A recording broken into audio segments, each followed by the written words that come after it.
Happy Thursday, everyone. Cheers. Welcome to another wonderful evening. I'm so glad to see you all. I've missed you the last couple of weeks. It's weird not seeing everyone every single Thursday.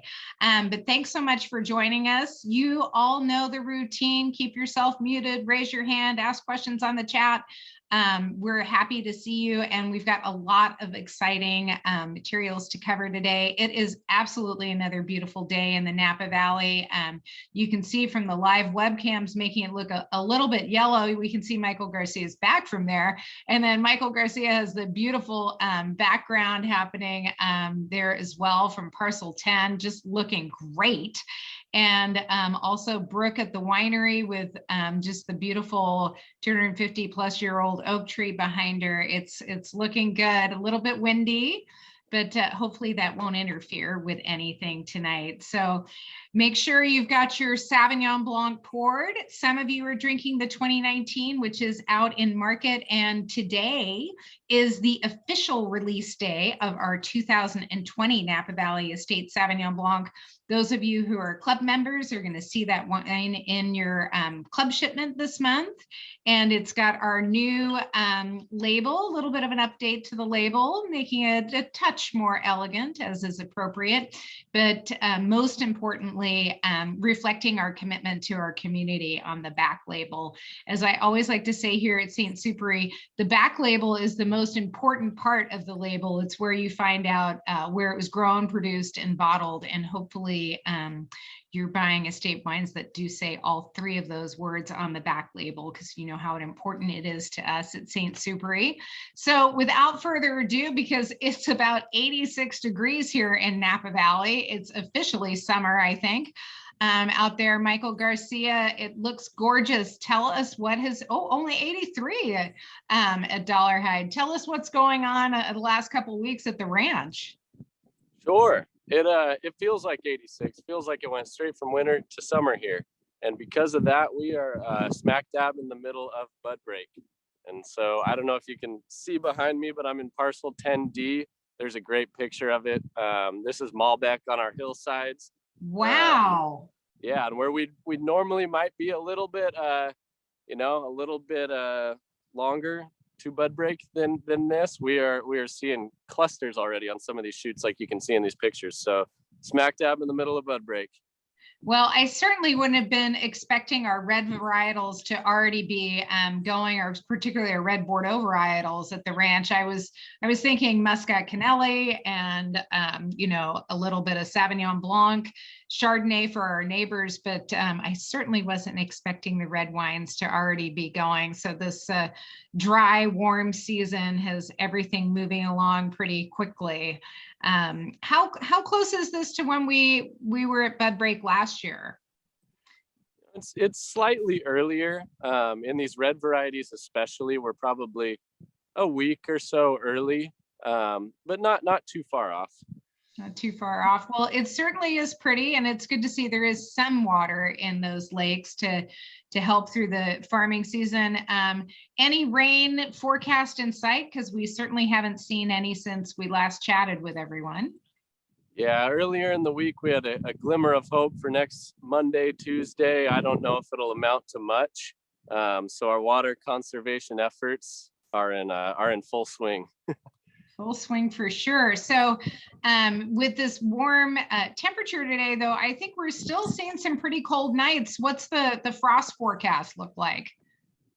Yeah, it was about 31, 32 degrees when we got in this morning. It's looking like similar for tonight. I think we have a clear weekend, but all through April, we will be in frost season. And so we've got our fans out here to supplement our water usage. We don't want to be using sprinklers as much as we always do. So we have frost protection fans to stir the air and keep the buds protected.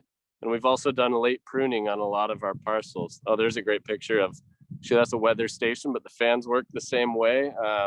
Just stirs the air and the warmer inversion layer right above us will keep the buds protected. And so those weather stations are critical as well. So those will relay real-time data to an online portal that'll ring us, text us, and email us in the middle of the night if the temperatures are getting to a critical stage, so we can get up here and turn on what would be water. This year it'll be fans, and protect these young buds. Yeah, I don't think everyone realizes it's not just the harvest season where you're not getting any sleep, but it's also frost season. You're not getting any sleep. Harvest season, you're picking grapes in the middle of the night, and this time of year you're protecting them. But it definitely looks beautiful out there. Still got some nice wildflowers blooming. I noticed that the poppies are really coming in. Those true California poppies are all over the hillside from having the fires, and looking really pretty. In the orchard, where you're moving right along as well. Looks like the fruit trees are doing well. Any update there? Yeah, the fruit trees have been blooming. If you've been following these series, we talked about bloom in February, and we still have varieties that are coming into bloom now. So that speaks to just, you know, the number of varieties we have, and our harvest season in our fruit trees will be extended because of that. But it's a wonderful time in the orchard. Things are growing well. Some of the trees have leaves, some have flowers. We have our chickens that we're rotating through the orchard to help the soil fertility and to get the chickens some variation in their diet, some grass and some grubs. And so it's a full source system that we've got going on in the orchard here. Well, it's great to see the chickens because they're playing an important role in the dish today. I know Chef Todd always loves getting those fresh eggs, and they're just such pretty and happy chickens. I know you, they're about a year and a half old, but you've got some younger ones going right now. Yeah, we got some chicks a few months back, probably 2 months back, and they're actually in a grape gondola, and they're in a garage. They've got a heat lamp, and we keep them cleaned up and well watered and well fed with their chick mash. So they've got their true feathers now, and in a month or two they'll be moving out to join the adults as well. So it's fun to have some chicks here on the ranch. Well, it's always fun to have the eggs on the ranch as well. So I think there's some coco van in the future, but I'm really excited about the eggs in particular. So thanks for the update from the vineyard, Michael. And let's jump over to Bri in the garden, because, you know, my favorite summer fruit is a tomato, because in the winter they're vegetables, but in the summer they truly are fruit. I love tomatoes, especially just picked right off the vine and straight to your plate. And Bri is going to get us all ready to grow the very best possible tomatoes this year. I've been learning so much from you. I've got my soil ready. We've got those eggshells in the soil. Tell us how your starters are doing, and what's our next step. Hi, yeah, so tomatoes are my absolute favorite too. So I'm super excited that we are jumping into that season soon. So I will show off. I do have one of our little seedlings here that you saw, you know, a few weeks back here. So they're getting nice and big, almost ready for the garden. So after our last frost, they're going to go into the ground. So yeah, hopefully everyone has their garden ready, got some good compost mixed into your soil, have your irrigation ready to go, and hopefully we can all be planting tomatoes soon. Yeah, how many varieties of tomatoes do you have this year?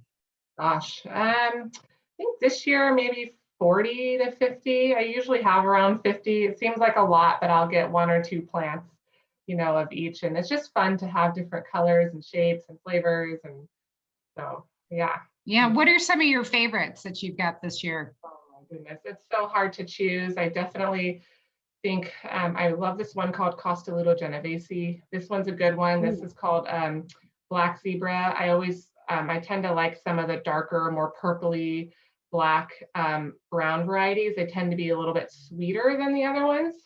This is the Costoluto Genovese. This one's really delicious. It's an Italian heirloom, and it looks like a flower when you slice it. Oh, wonderful. Yeah. So this one here is actually super delicious. This is called the Hungarian Heart. As you can see, it looks like a heart. They grow in different sizes. So there's another one that I picked last year. I mean, it was huge right here. The picture doesn't do it justice. It was really ridiculous, but this is a delicious one as well. So yeah, there's so many different choices, and I have fun trying and experimenting, new ones every single year. Well, I enjoy eating all of them. That's my claim to fame there. So tell us what we should be doing with the planting and how to plant the perfect tomato. Yeah, so once you have your soil ready and you hopefully have put in, like I said, some good compost, some good fertilizer, good nutrients, you want to plant your tomatoes. So the biggest problem that people, or one of the biggest issues I see that people do when they're planting their tomatoes is they don't plant them deep enough. So when they buy them from the nursery, they're planting them at the pot level. And the issue with that is that you're not going to get a very good root system. So like I can show you, like on this plant here, when you put them in the ground, you're going to want to bury it up to the top leaves. So what I do is, hopefully this one will get a little bit bigger, but I will actually remove these other sets of leaves and then bury it completely to the top. We have a little diagram here kind of demonstrating that. So regardless of the size of your tomato seedling, you want to bury it as deep as you can. And the reason is that the tomato plant will root off of the stem. And by doing that, that will give you a much larger, much more extensive root system, which not only helps with drought issues, but it will actually be able to reach more nutrients throughout your soil and also just have a sturdier foundation. So it's really important that you do that. You can also dig a trench if you don't want to dig a deeper hole. So this is a great thing to do, especially if you have really long or leggy tomato plant, like you get them from the nursery. Sometimes they're already look like they're 2 or 3 feet tall.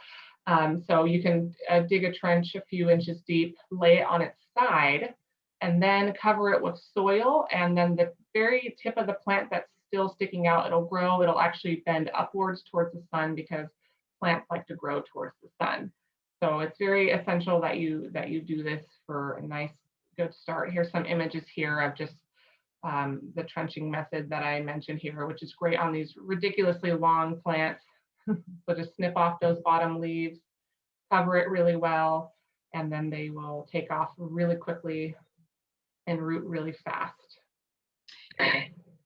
So anything extra that we should be adding to the soil at time of planting? We've already got our compost going. We've got a nice rich soil, but specifically for tomatoes, what should we be doing?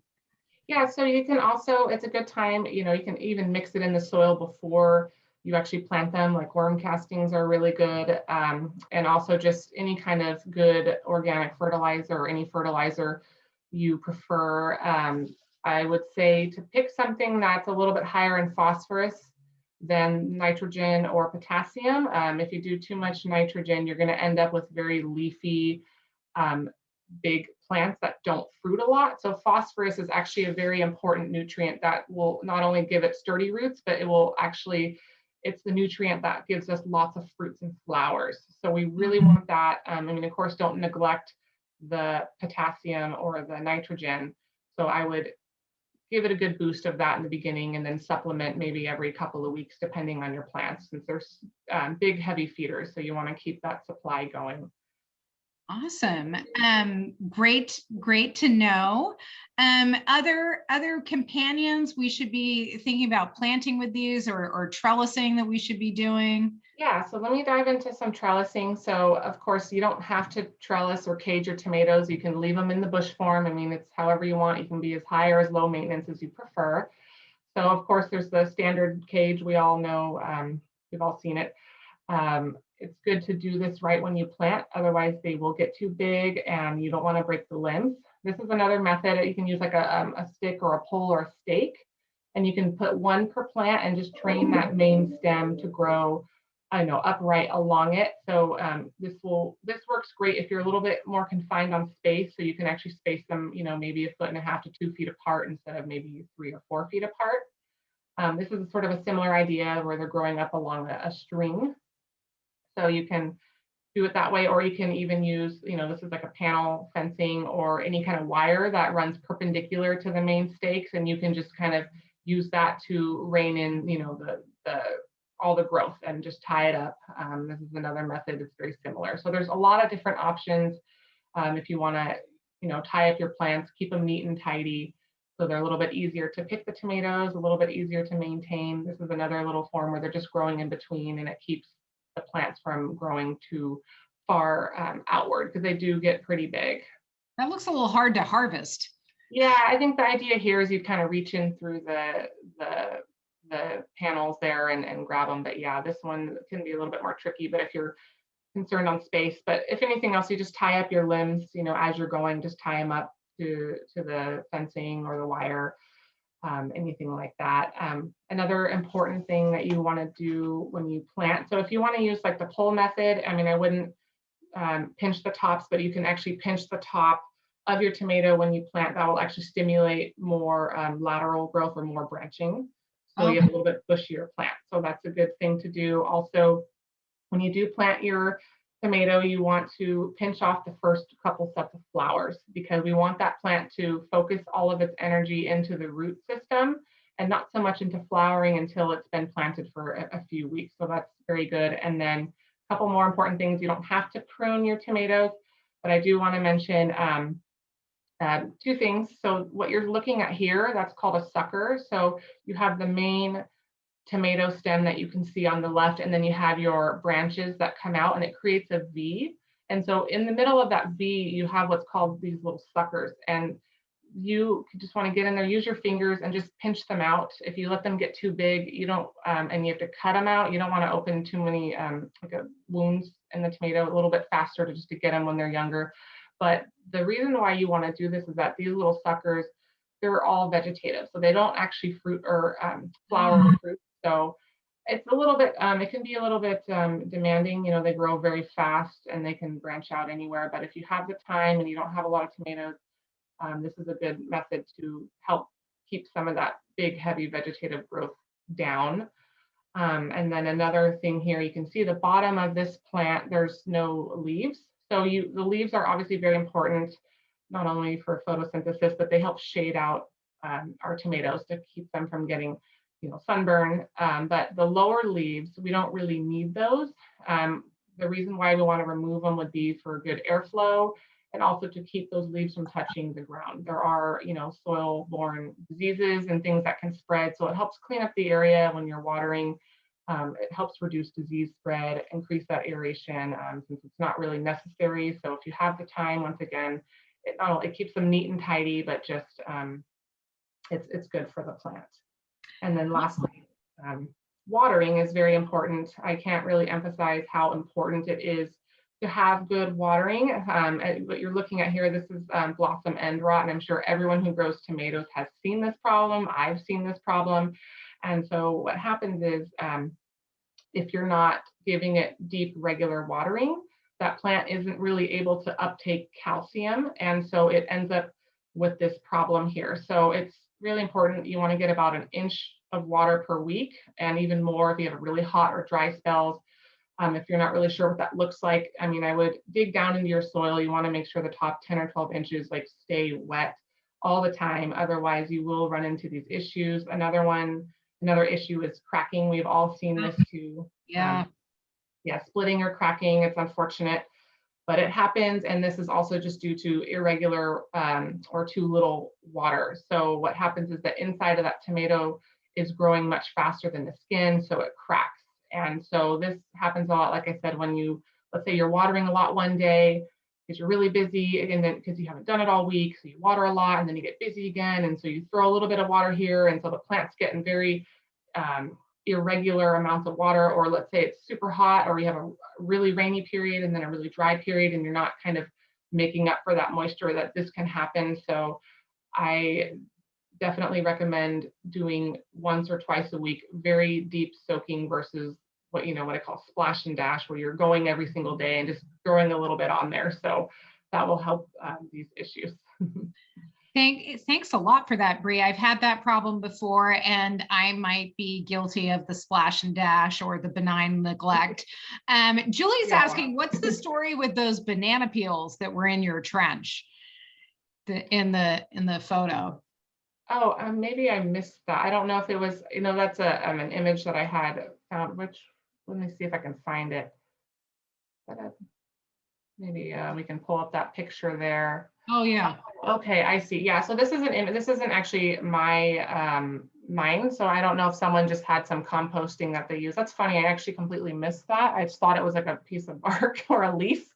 But yeah, I can see now. So that could just be somebody's compost that just didn't break down all the way. Yeah. But it breaks down in the soil.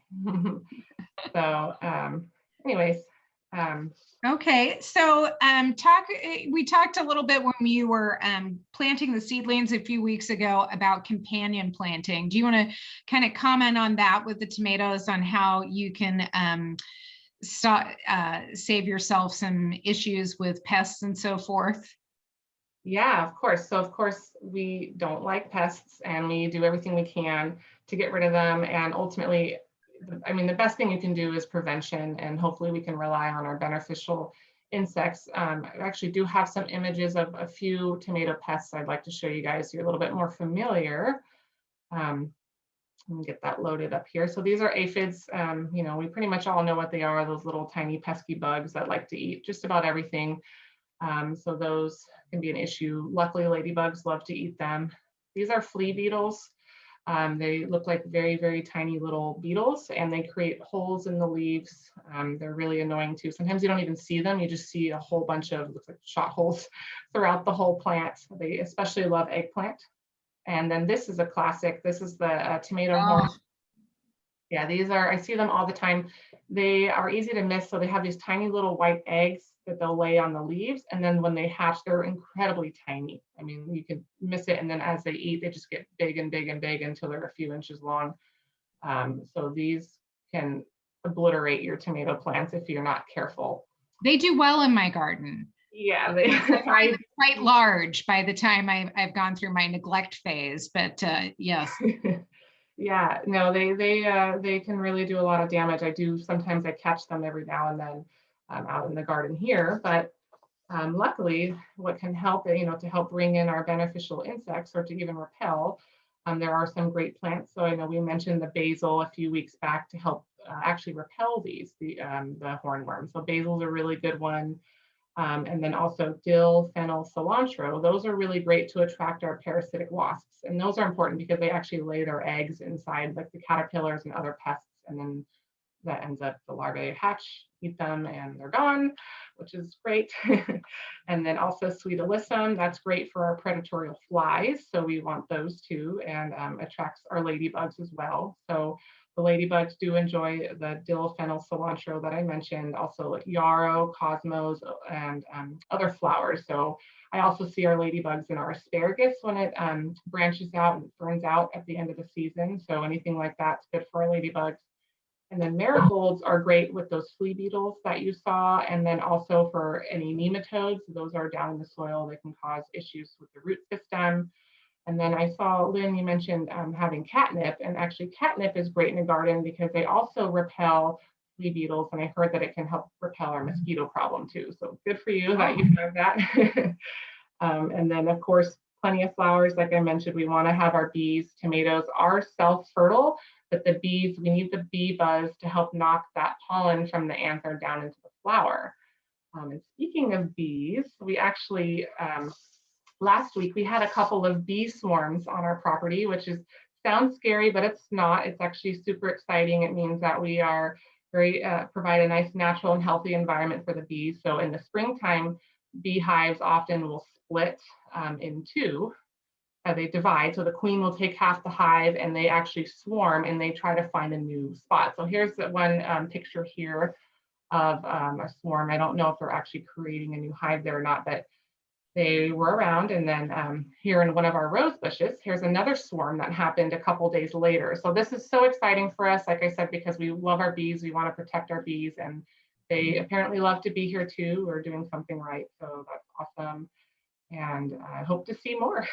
Yeah, well, my favorite veterinarian, Dr. Jones, I know went up with some bee boxes and knocked those bees into the box and moved them a few miles away. So they're happily buzzing around in his home. So both of those swarms had a queen with them and have been moved to another area with lots of flowers and things for them to pollinate.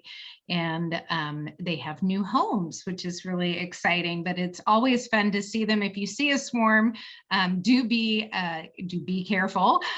Don't swat them. Don't have a dramatic reaction and run and wave your arms. They're very mellow when they're swarming. Just calmly walk away from them and stay out of their way. But once you start swatting or smashing them, then they can get a little upset. So question from Lynn on the eggshells in the soil for the tomatoes. Do you want to comment on that at all? Just how to get those eggshells in, Bri? Yeah, so there's a couple things you can do if you are into composting. You can break them up and just mix them into your soil, and they will eventually break down and provide calcium, a good calcium source. And I mentioned, that's good for the blossom end rot, as long as you are watering that in really well. So yeah, so just like I said, break them up, mix them in the soil, and they will break down. Awesome. Yeah, well, we love eggs here at our house, so there's always eggshells in our compost.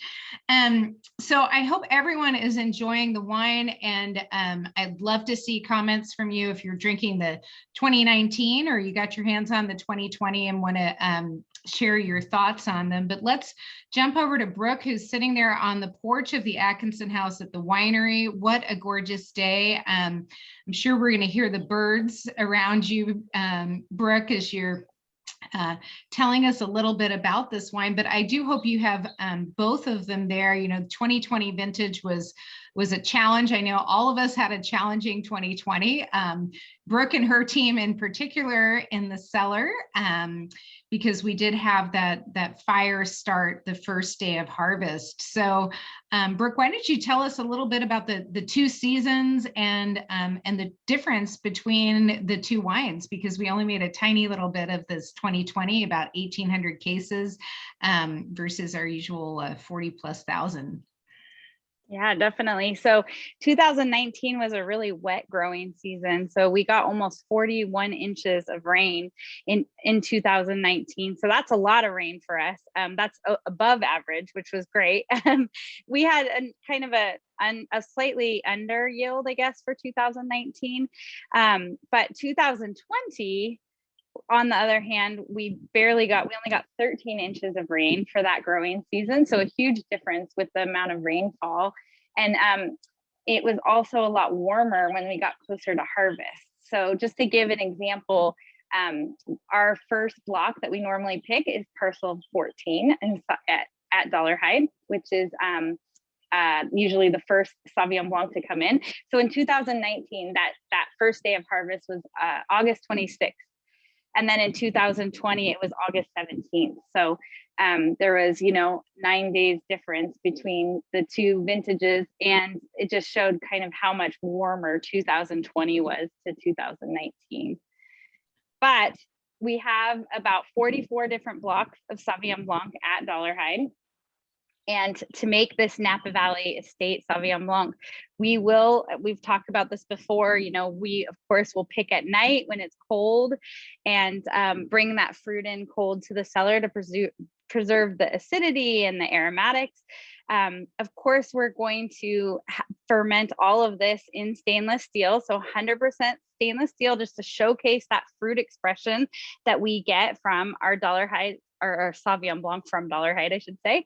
And we ferment all those blocks separately. So we can, we can see what each of those blocks bring as individual wines. We're really going to do a super slow fermentation on this. That was a little video of the fermentation, and it's going to be slow because we don't want to blow off all those aromatics during fermentation. So, we use temperature on those stainless steel tanks. We use cold temperature to kind of control the rate of that fermentation. And fermentation, we've gone over this before, is so active because it looks like we're mixing that tank, but that's just the yeast and the activity of the yeast eating the sugar and creating alcohol and carbon dioxide and heat. So it's really, really active. And we're just controlling that with cooling so that we can, drag it out and to be about 30 days and try to preserve all those aromatics that you see in these wines. Yeah, and it's really interesting. We have talked about in the past, Ryan showed a shot of Parcel 5, which is our sort of our mother block of Sauvignon Blanc at the Dollarhide Ranch that was planted in 1985. And that's where our single vineyard Dollarhide Sauvignon Blanc comes from. And here it is just a week or two ago. So you can see how it looks now. But this parcel, is where we have gotten the budwood for propagating our own field selection of Sauvignon Blanc around the property. And the parcel that we picked this year, Parcel 14, that we picked before the fire, was this single field selection of Sauvignon Blanc that we've been propagating at Dollarhide. So it is Clone 1 Sauvignon Blanc and our own unique field selection of that, but also a hillside Sauvignon Blanc with very, very shallow soils, high elevation, and really one profile that we get to experience in the 2020 Sauvignon Blanc this year. So it's very different from how many lots you normally would have, Brooke, when you're doing your blend. You want to kind of talk about what you get as flavor profile? Yeah, I mean, so our Sauvignon Blanc is just classic grapefruit. Like that's just a classic flavor that we get from Sauvignon Blanc coming from Dollarhide. And there's always some green lime in there and some passion fruit. Like in the 2019, we used all 44 of those different blocks and made the blend. And so we had all these different kind of components. We had green lime, but we had a lot of pink grapefruit and then passion fruit as well, which is kind of typical of our Sauvignon Blanc. The 2020 only comes from that one block, Parcel 14, that was picked on that very first day of harvest. And as you said, it is a little bit of a hill there with this Sauvignon Blanc. We pick it first, and it's really showcasing a lot of green lime zest, super zippy. I get grapefruit as well, but it's showcasing more of the green lime that we get on some of the blocks. So it's quite exciting to see. It's really vibrant, just like Sauvignon Blanc that comes from Dollarhide, but it is a little bit unique, and I don't get like the passion fruit that I get in the 2019. I get more just green lime zest and mixed in with citrus and grapefruit. Yeah, I think it's really lovely. Lynn's commenting on the 2019, saying its crisp acidity will pair well with the fresh tomatoes, really balanced, but the grassy elements are quite restrained. And this is a perfect seafood wine. It's a perfect vegetable wine. I'm excited to see what Chef Todd has it paired with. But I think we should talk just a little bit before we jump into the kitchen about that 2020 vintage, because Brooke, you captured an amazing photo right at the start of harvest when you brought in this wine. It was a day kind of like no other I have experienced in California. We had this massive dry lightning storm across the state, and you can see Brooke captured this shot from the crush pad, and that is one of the lightning strikes that started our big fires there in August. We hadn't seen weather like this apparently for 80 years. I'm not quite that old, so I had not experienced that yet, but it was quite remarkable. There's the team feeling really happy about that Parcel 14 coming in, and little did we know that was going to be it for the season.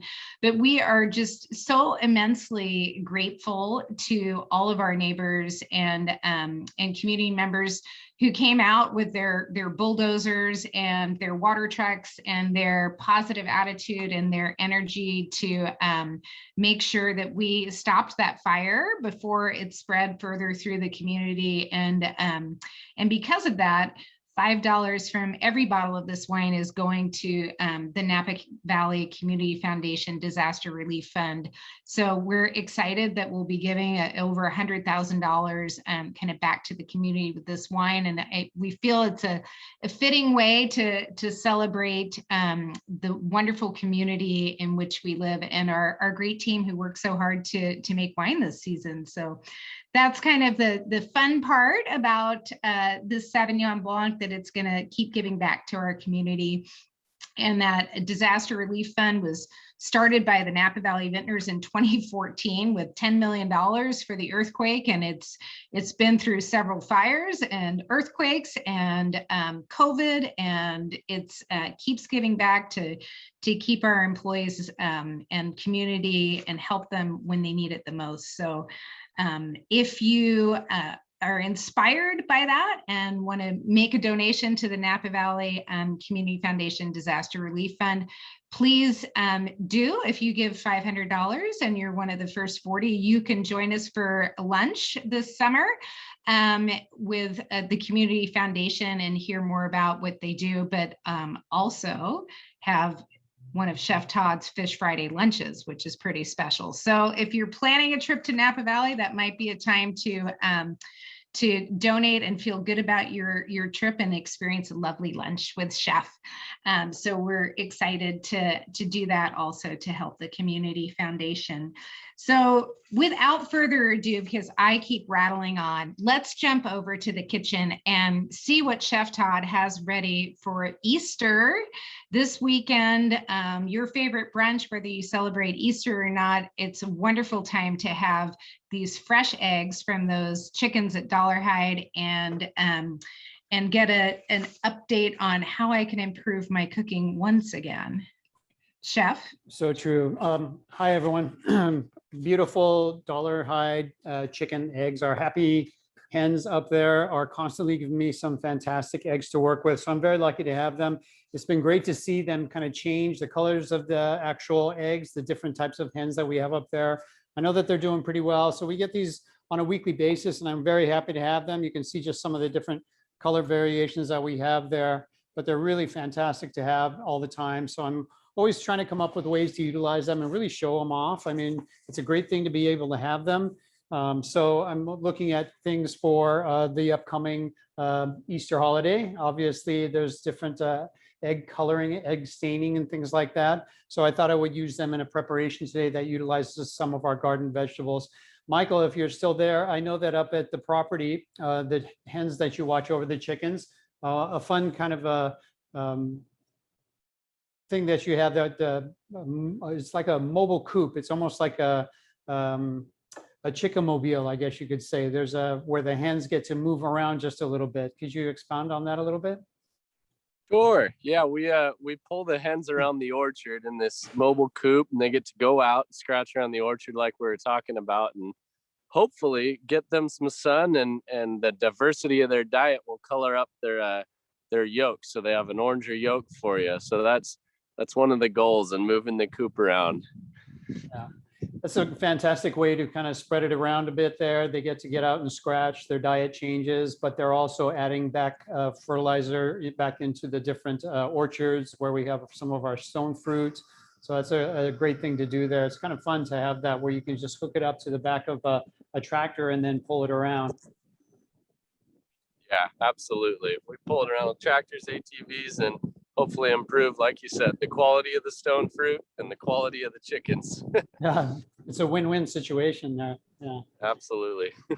So with these fantastic eggs, I'm basically going to hard boil them. You probably saw the recipe. It's kind of a combination of the two, in between almost like a hard boiled egg that you would serve open, as opposed to turning it into a deviled egg. What I thought I would do is utilize some of the vegetables from our garden, as in the case of some beautiful beets that will be coming through.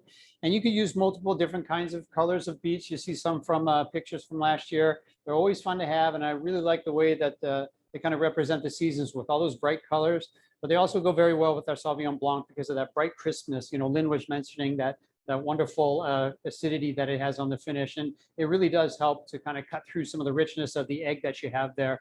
So I thought it would be a fun way to utilize that. I'll show you just a real quick here. And essentially what I have are some of the eggs. I went ahead and started them. And how do you hard boil an egg? Well, you know, there's a lot of different ways, and you can find a lot of different methods, but here's some of our eggs that I have already hard boiled. I essentially like to start them off in cold water, more than enough water to cover over for however many you're cooking, whether it's 6 or a dozen. and put them onto the burner and put them on to high to bring them up to temperature fairly quickly. But I always start with the eggs in the pot and cold water and bring it up really quickly up to a full rapid boil, and then I slightly turn it down. This is kind of a thing that I've learned throughout the years, where instead of it rapidly boiling as hard as it can, which is pretty aggressive, a lot of times the shells will pop and they'll crack on the bottom, and then you've got an odd shaped egg. So if you're looking for deviled eggs or something, you want them to turn out nice that way. But I find that by turning down the temperature just a little bit as well, what that's going to do is kind of allow them to cook a little more softly. The egg whites won't get quite so rubbery and tough. It's going to be just a little bit softer. Now, it may take a little bit more time. It may be anywhere from a size of egg that we have here, from a large to a extra large. It might be anywhere from 12, 13 minutes. And if you have really large eggs, it could go all the way up to 14 to 15 minutes. But the idea is that you let them cook that way. And then one way to help them so that they can cool down quickly, they don't develop that kind of grayish ring that you find around the yolk. Sometimes you see that in a lot of hard-boiled eggs. It's an interaction that happens when they're cooked too long, too hard, or they don't cool down rapidly fast enough. So the carryover temperature creates this interaction that happens between the sulfur and the iron that's in the egg itself. And so if you cook them a little softer, you chill them down immediately into ice and water. So I always have an ice bath ready to go so that I can shock them into that cold ice water. So it's going to do two things. It'll stop the egg from overcooking. It will also chill it down quickly so you can peel it, but it will also cause the egg on the inside, the shell, the inner membrane, that thin membrane around there, to kind of shrink away and pull away. And that's one of the ways that you can kind of get it to peel away just a little bit easier. Because a lot of times when you cook eggs and you allow them to sit and they take a long time to cool down, it kind of adheres everything to the sides of the whites on the outside. And so it doesn't create that natural separation where it's much easier to crack and peel afterwards. Let me show you right here. Can I just ask a clarifying question there? You Sure. said large to extra large, you're cooking for 12 to 13 minutes. Is that from the point that it starts to boil? Exactly. As soon as they come to a boil, then I'll set a timer on that. Yes. So Yeah. that's a good way to kind of gauge it from there. I bring it up to temperature and then I turn it down, and then I'm timing it from that point on. So the eggs themselves, now I've got hard-boiled eggs here, and you can see that they basically are cold because they went straight into ice water. But something that helps as soon as they're cool enough, after maybe a minute or two, what I like to do is actually take them and crack them just a little bit and put them back into the water. What I'm trying to do is create little cracks and holes and little areas where the water can seep through and get underneath of that. So if I have one here, I'm going to go ahead and crack it. You know, on the larger side, as opposed to the pointed side, there's an air gap that's naturally in there. I want to try to get into that. I can also crack it on the side. I could even take it on the counter and kind of just do little spider web cracks on it like so. So if you can do that method, that technique, and then put it back in and let it sit and continue to cool, it's going to allow water to seep underneath there. So when you do actually go to peel it, it should be much, much easier. You've got a little bit of water underneath there that's going to help. You want water in there anyway so that you can rinse it off. You don't have the little shell fragments and pieces. And you can see how much easier that is to peel off from there. Nice and easy. Beautiful. Give it a little wash in there and that's it. Right, then you've got your hard-boiled eggs. So however you want to use them from there.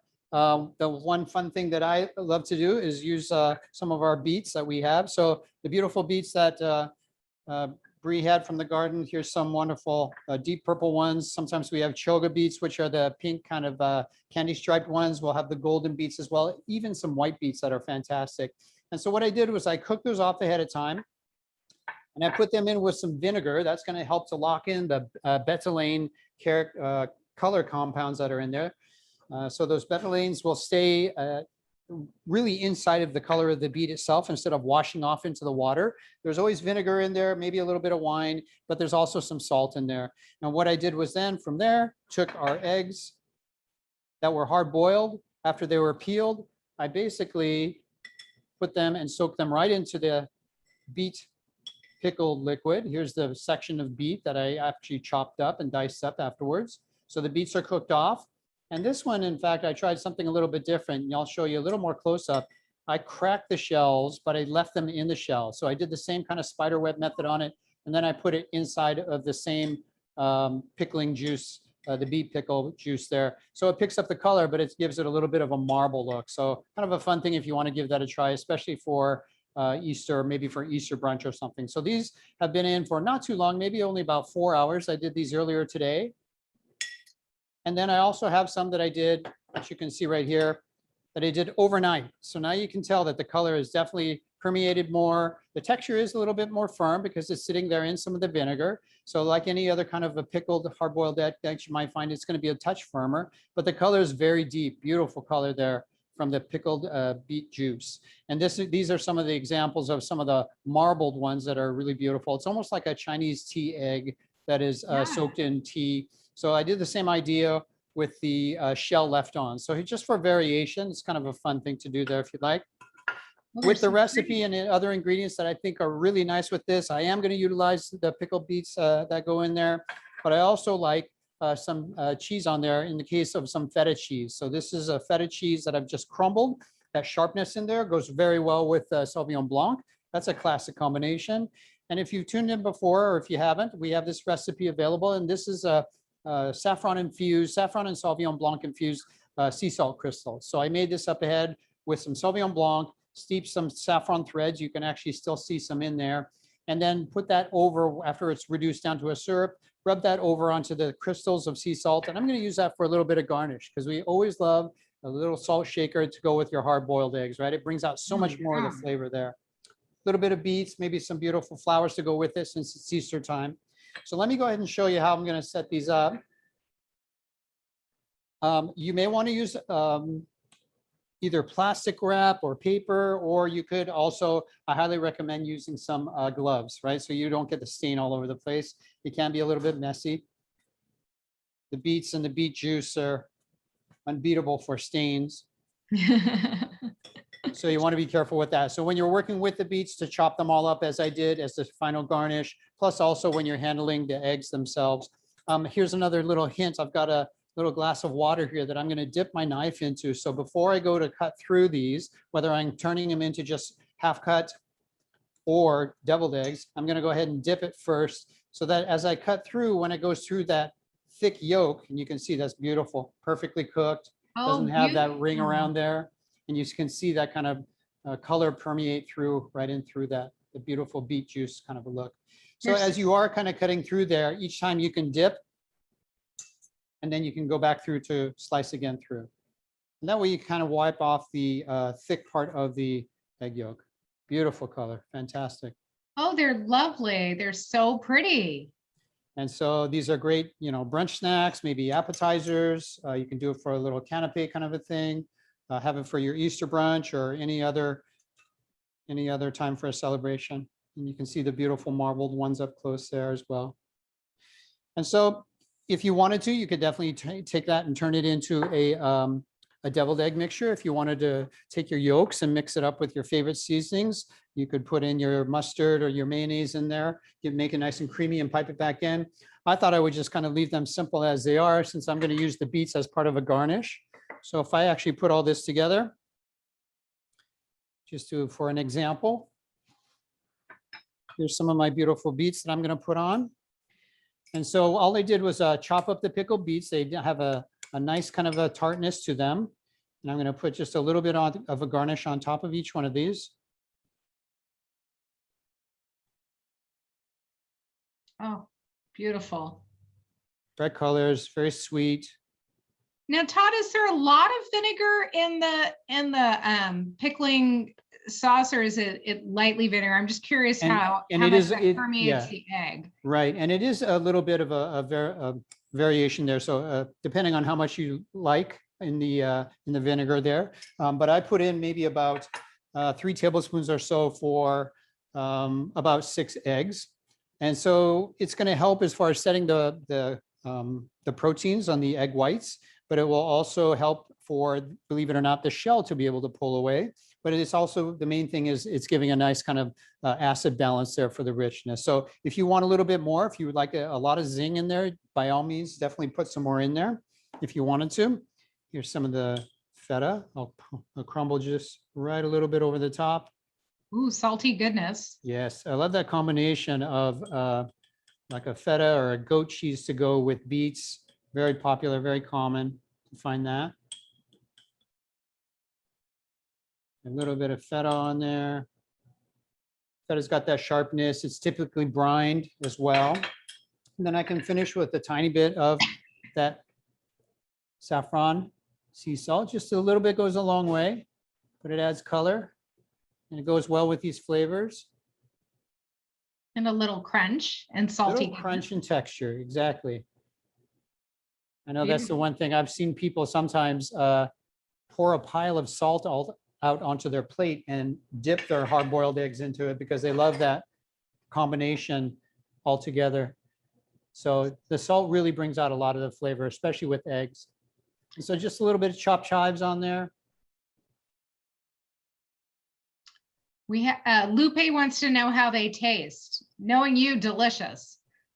I think they taste pretty good. And you know, the longer that you allow them to sit in that pickling brine, they will get stronger. The texture does change a little bit. But again, if you want them to be a little more tart and really kind of zippy on the acid, you can add more vinegar into that initial beet cooking liquid. And so you can just basically put your nice little tray out, pop open your bottle of Sauvignon Blanc. I'm going to put the mosaic ones over here, the marbled ones, and enjoy that. As a beautiful set. Got some wonderful Easter-like flowers that you can garnish with. Here's some nasturtiums. I have some really pretty pale blue plates that would be very pretty for brunch with those. With Very the nice color. You know, other options though too. You know, speaking of brunch, and also the fact that it is National Sourdough Day. It reminds me that you could take these eggs or any of your variations of your hard-boiled eggs, and you could actually make some egg salad. Why not make it egg salad? And so, you know, if we're thinking about brunch and things like that, here's actually some of the exact same. You can see that beautiful color that comes from the stain there from the beets, and I basically chopped it all up. I mixed it with a little bit of mayonnaise. I put in some interesting chives and also some Castelvetrano green olives in there. So there's a little brininess, but remember, there's a little pickly kind of a flavor profile in here already. So I thought this would be a nice way to maybe turn your pickled beet hard-boiled eggs into an egg salad. Why not do that? And then since I also have some sourdough bread, I toasted it off. I'm just gonna make a nice kind of an open face crostini with that beautiful color of egg salad. Oh, Todd, it looks delicious. Julie wants to know if there's a St. Supéry Estate Chef Todd cookbook yet. So I'm not the only one asking. Not yet. Soon, Julie, keep nagging him. I don't want to be the only one. And Lynn is asking, could you use some of the Sauvignon Blanc instead of vinegar for the acidic properties and an undertone of Sauvignon flavor? Definitely, yes, you definitely could do that. In fact, if I were to use, let's say, a gold beet, maybe then you want to use the Sauvignon Blanc in there. Because the color of the wine obviously will go with the golden yellow color, so that would work well. But there's no reason why you couldn't do that. So you know, fun here as far as having a little open face kind of a crostini sandwich you could eat like so. Beautiful flowers to go with. So that's a fun, another fun alternative to have something like that to eat with those exact same eggs. And then even if you wanted these to be maybe more hearty, a little more meat driven, why not take some fun ingredients like possibly some blue cheese and some crumbled bacon. You know, you're almost on your way to like a Cobb salad here. You could do something like that if you wanted to. So if you had, again, some of your eggs. Oh, you could do lettuce wraps with them. Could do lettuce wraps. And same thing again, you could cut up some of these, top them with a little bit of blue cheese and bacon on there. Oh, well, you know me, I love blue cheese. And if you have that, maybe instead of going with our Estate Sauvignon Blanc, you might want to consider going to maybe trying our Moscato with this point raised blue cheese that we have, as well as the crumbled bacon that you put on. It might be a nice touch. Now, Todd, are you using the Bay Blue or the original blue? This is the original blue. So this one happens to be a little bit sharper. Yeah. Touch stronger. Let's put a little bit on there. again, just fun variations based off of the same product. You know, if you're making the pickled eggs and you have them, and then tiny bit of bacon.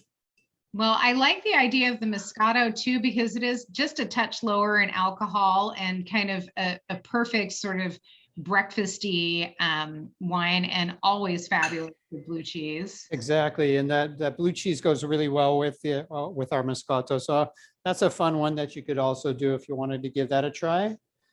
Again, just kind of fun variations. You have the pickled eggs in house. And maybe you can turn that into some fun items for the Easter brunch that you have planned. Different variations, appetizers, possibly even taking some of your wonderful sourdough and turning it into using your eggs from the raw. If I had my Dollarhide eggs, I would be making some wonderful French toast or something along those lines. Oh, excellent, excellent ideas. And that sourdough bread reminds me that we are definitely coming up on National Grilled Cheese Day on the 12th. And you and I and Michael Scholes are going to be judging our annual employee interdepartmental grilled cheese competition. So we'll be posting our favorite grilled cheese recipes from the winery, and hope you share yours too. You might give some of the teams some inspiration, because as a judge, Chef Todd is not allowed to participate in making those sandwiches, but he does answer questions that are always good. So beautiful, beautiful eggs, Chef. I know I saw some fantastic ways to decorate your eggs as well online from Sunset Magazine. Did some wonderful tips too if you're looking for a little extra inspiration. I know Misty Raudebush-Kane, our marketing director, is always coming up with beautiful crafty projects, and look at her go. Wow, those are beautiful. Good job, Misty, with some inspiration from Sunset Magazine. Super pretty, and another way to keep the kids busy right now. So another idea for you all to check out that link. We'll be posting that on our social sites. And next week, we're back with our final series of My Wine, My Garden. So make sure you've got your list of questions for Bri before you get started on the garden, because she's going to be here, and that's the end of the My Wine, My Garden series. And then in May, we kick off with our favorite, the Great Sustainable Seafood Tour. So check that out locally with your local restaurants who are participating, and also at the winery with us when you come and visit. A little sustainable seafood pairings at the winery on Friday for Fish Fridays.